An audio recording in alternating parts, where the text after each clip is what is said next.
It's all systems go for the inauguration of President-elect Ferdinand Marcos Jr. on Thursday, especially now that the Supreme Court has junked all the petitions seeking to nullify his candidacy. For the petitioners, the tribunal's decision was disappointing, but not really surprising. And let's take a look at some of the traditions we're expecting to see in tomorrow's inauguration ceremonies.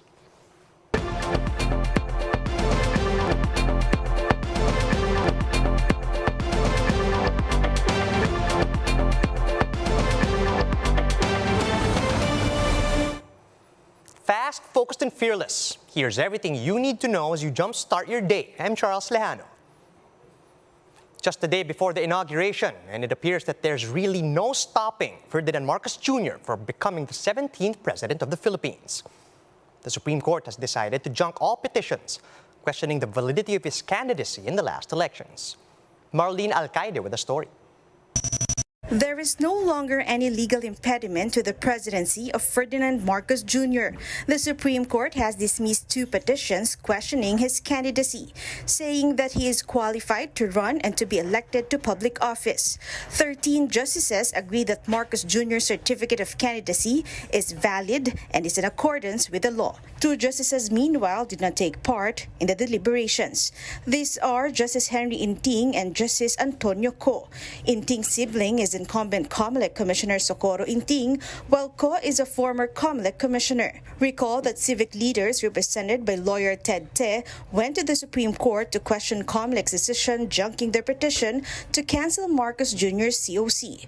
In their petition, Te stressed that Marcos Jr. was convicted by final judgment for violating the National International Revenue Code, and that the COMELEC was duty-bound to enforce such perpetual disqualification resulting from his conviction. A separate petition, meanwhile, was filed by martial law victims to disqualify him. They insisted that Marcos Jr. committed a crime of moral turpitude and perjury for making false representations in his COC on his eligibility to seek the presidency despite his tax conviction. But COMELEC has since rejected this argument, saying that tax law applicable to Marcos Jr. does not perpetually disqualify him from holding public office. The camp of Marcos Jr. said all of these cases have been resolved and dismissed at the COMELEC, adding that the people have spoken and the result is clear based on the election result.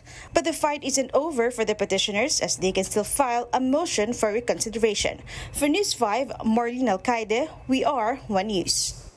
The petitioners in the Supreme Court case against President-elect Bongbong Marcos had mixed reactions following the decision of the High Court. Former Congressman Satur Ocampo says he is both disappointed and surprised at the unanimous decision regarding the validity of Marcos's candidacy. He says their camp will wait for a copy of the resolution to determine their next steps. But Ocampo says he's disappointed at the timing of the decision, which came just 2 days before Marcos Jr. assumes office. Disappointing, no? Na parang, so smooth sailing from the very beginning ang presidency kay Bongbong Marcos. Dumarating yung mga decisions sa mga critical points na parang wala nang mangyayari dyan. Kasi in 2 days, mag-a-assume na ng position. Nasa power na, nasa Malacanang na. Paano pahahabulin yun? Meanwhile, Minority Leader and ACT Teachers Party List Representative Franz Castro says there's nothing surprising about the High Court's decision. But the lawmaker says she hopes that the Supreme Court will maintain its independence moving forward, especially in cases involving human rights, consumer welfare, and the country's sovereignty. Marcos Jr. is sticking to tradition for his oath-taking on Thursday. Let's find out what customs to expect in this report from Maricel Halili. I have asked Mang Pandoy and his family to be my guests in this inaugural ceremony as proof of my resolve to obtain for families like theirs all over the country the humanities of life. The inauguration of President Fidel V. Ramos in 1992 is considered a template for how the presidential oath-taking ceremony is conducted. This usually begins with the president-elect fetching the outgoing president in Malacanang Palace on the morning of June 30. Upon arrival, the president-elect will stay at the state entrance and wait for the outgoing president to go down the grand staircase. They will ride the presidential car together. The president-elect will sit behind the driver while the outgoing president takes the back right-hand seat. Both of them will then head to the incoming president's inauguration venue. The outgoing president is supposed to receive his last full military honor upon arrival at the inauguration venue. The program proper begins with the national anthem, followed by the ecumenical invocation and the inaugural song. After this, the Senate President will read a proclamation announcing the results of the elections.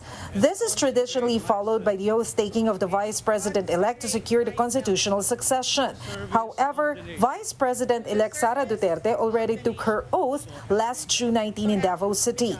At exactly 12 noon, the President-elect will take his oath with his left hand on the Bible. After this, the traditional presidential anthem will be played.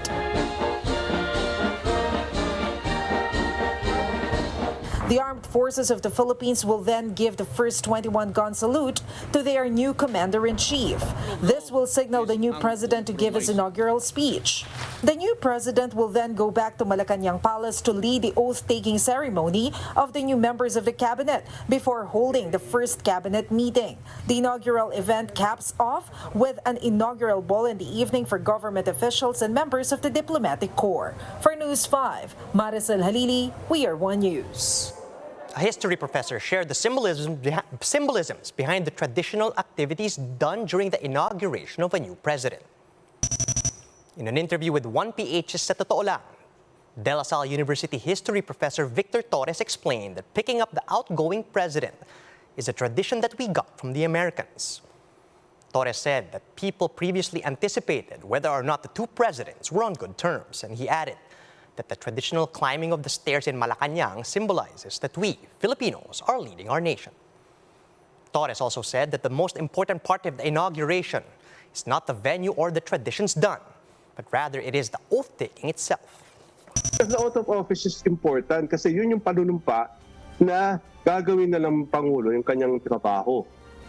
No? And even if he got sick, but basta wag lang dying, ano? Basta he got sick and he's given the oath of office, he will be the president. The oath of office is really important, you know, because it has to be said properly. We'll be back with more stories after a quick break. Keep it here on One News.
You're still watching One News now. I'm Charles Lejano.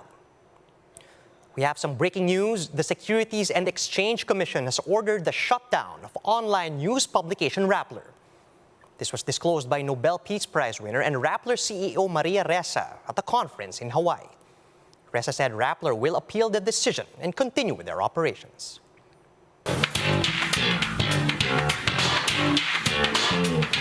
CLOY stars Hyun and Ye Jin are expecting their first child.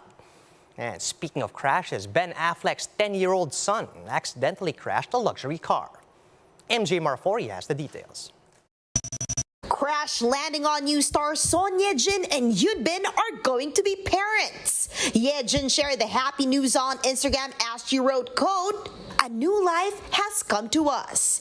The actress added that she can already feel the changes in her body. Fans cannot keep calm as they send their well wishes to the couple. The newlyweds tied the knot in March this year after dating for 2 years. Congratulations, Ben Jin. Over in Hollywood, actor Ben Affleck's 10-year-old son Samuel got into a small fender bender. That's after Ben and girlfriend singer-actress Jennifer Lopez went to a luxury car rental dealership along with Samuel. According to the reports, the kid hopped into the driver's seat of a Lamborghini and accidentally backed into a BMW. Affleck's representatives reportedly said that no damage was caused and those involved are fine. For News 5, MJ Marfori, we are One News. Here are the stories to watch out for later today. Several Metro Manila mayors and other local officials are scheduled to take their oath this morning. The remains of slain lawyer Jal Lelo are set to arrive from New York. And Northport hopes to snap their 3-game skid as they're squaring off with TNT at 3 p.m. And later at 6, San Miguel eyes a return to the solo lead as the PBA Philippine Cup action swings back to the Big Dome. And that's how the day is shaping up to be. Do join us again later at 9 a.m. as we monitor the day's biggest stories from sunrise to sundown. You can also catch One News on Signal Play. Register for a free account at www.signalplay.com so you can stream One News live anytime and anywhere. I'm Charles Lejano. Mask on, wash hands, and stay safe, Philippines. We are One News.